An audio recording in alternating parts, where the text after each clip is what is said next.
মাছের সবথেকে সেরা রেসিপিটা কিন্তু আজকে করে ফেলেছি। আসলে দেখা যায় কি বাসায় মেহমান আসলে মাংসটা কিন্তু আমরা খুব মজা করে রান্না করেই ফেলি, কিন্তু মাছটা নিয়ে কিন্তু অনেকেই টেনশনে থাকে যে কিভাবে রান্না করবে।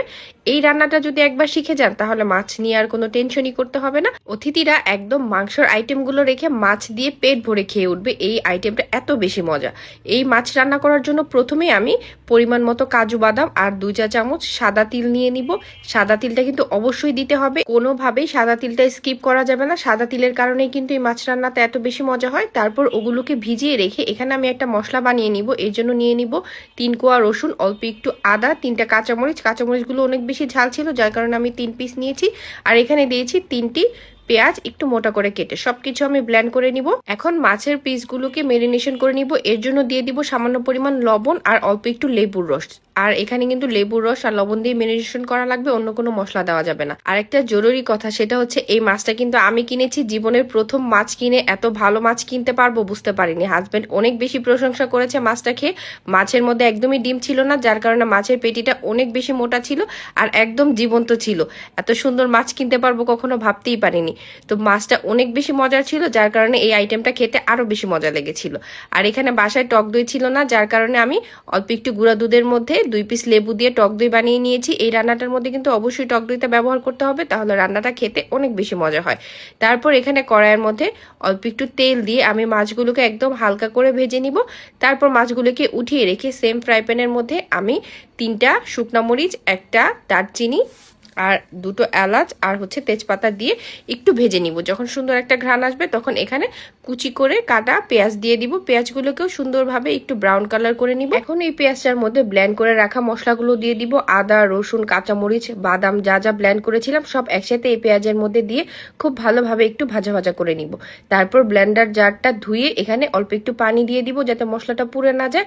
সবকিছু খুব ভালোভাবে নাড়াচাড়া করে এখানে গুঁড়া মশলাগুলো অ্যাড করে দিব। এখানে কিন্তু কোনো প্রকার হলুদ ব্যবহার করিনি, সামান্য পরিমাণ মরিচের গুঁড়া, ধনিয়ার গুঁড়া আর ভাজা জিরার গুঁড়াটা ব্যবহার করেছি। মাছ রান্নায় সাধারণত আমার গরম মশলাটা তেমন একটা ভালো লাগে না, আমি জিরার গুঁড়াটা দিয়ে সবসময় মাছটা রান্না করি। আর তারপর সবকিছু একসাথে মিশিয়ে টিশিয়ে যখন তেলটা উপরে উঠে আসবে এখানে দিয়ে দিব পরিমাণ মতো লবণ। মাছের মধ্যেও কিন্তু লবণ ব্যবহার করেছিলাম, তাই লবণের পরিমাণটা এখানে একদম বুঝে দিতে হবে। তারপর যখন মশলাটা খুব ভালোভাবে কষানো হয়ে যাবে মাছগুলো এই মশলার সাথে ভালোভাবে মিশিয়ে নেড়ে চেড়ে 2-3 মিনিটের মতো রেখে এখানে আমি ঝোলের জন্য একদম ফুটন্ত গরম পানি দিয়ে দিব। পানিটা দেওয়ার পর মাছগুলোকে খুব ভালোভাবে ঝোলের সাথে নেড়েচেড়ে মিশিয়ে আমি এখানে ঢাকনা দিয়ে ঢেকে দিব। প্রায় 7-8 মিনিটের মতো চুলাটাকে মিডিয়ামে রেখে রান্না করে নিব। তারপর যখন ঝোলটা টেনে একদম ঘন হয়ে আসবে, মানে যতটুকু আমি ঝোলটা রাখবো ঠিক ততটুকু, তখন এখানে আমি দিয়ে দিব স্বাদ মতো কাঁচামরিচ আর দিয়ে দিব আমার গাছের একদম ফ্লেভারফুল ধনিয়া পাতা। এত বেশি ঘ্রাণ এই ধনিয়া পাতাগুলার। তারপর এখানে অল্প একটু ভাজার জিরার গুঁড়া দিয়ে দিব। শেষে অল্প একটু ভাজা জিরার গুঁড়া ব্যবহার করলে কিন্তু মাছ রান্না বা যে কোনো রান্না খুব সুন্দর একটা সুঘ্রাণ আসে।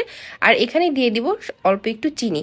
চিনিটা কিন্তু যাদের ইচ্ছা ব্যবহার নাও করতে পারেন, তবে চিনিটা দিলে কিন্তু খেতে খুব ভালো হয়।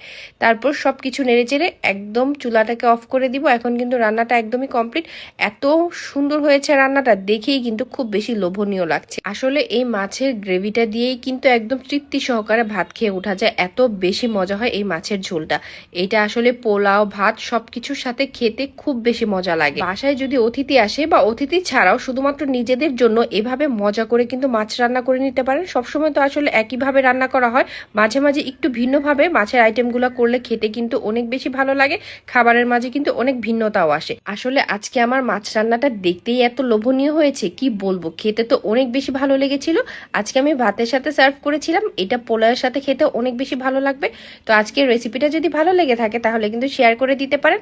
আর রান্নার আগে চটপট দেখে জাস্ট রান্না করে নেবেন, দেখবেন কতটা মজা হয়। ঠিক এভাবে করে রান্না করে